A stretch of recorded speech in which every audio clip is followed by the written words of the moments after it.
Excellencies, distinguished representative, colleagues, and friends. It is my pleasure to address you today at this important symposium on sustaining gender equality in West Africa.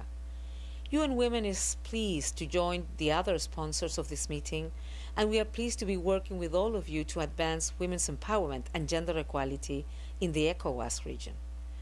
I would also like to congratulate you as members of the African Union for declaring this decade the Decade for Women. The 21st century is the time for women's rights and gender equality. Now it's the time for women's full participation. It is a matter of full citizenship and democracy, and that is why gender equality should be prioritized by all governments worldwide. Yes, women's empowerment is a goal in its own right, and it's also a driver to achieve all development goals, including the Millennium Development Goals, to which the world's governments have committed. Ending extreme poverty and hunger, improving women's and children's health, combating AIDS, and ensuring universal education all depend in large part on the progress that is made by and for women in West Africa. You are guided by the ECOWAS gender policy that was adopted in 2004 by the Council of Ministers from the 15 ECOWAS member states. In this gender policy, you agreed to expand and promote the gender parity principle, to strengthen institutional frameworks for the promotion and protection of all human rights for women and girls, and to actively promote the implementation of legislation to guarantee women's rights. Yet, we see that despite stated commitments and partnerships, large gaps remain when it comes to women's economic, social, and political participation, and the protection of women's human rights. As experts in the field, you know very well what the gaps are, and you also know some of the successes that have been achieved through strengthening programs and budgets for gender equality. You know the value of building partnership between ministries and between public and private sectors, and with the civil society to advance women's rights.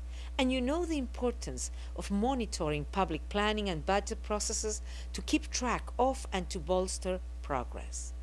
Today, I encourage the United Nations family and other development partners to not only fully support gender equality, but to make it a top priority. I encourage you to support the strengthening of institutional frameworks, the expansion of opportunities for women's empowerment, the increase of women's political participation, and efforts to address violence against girls and women.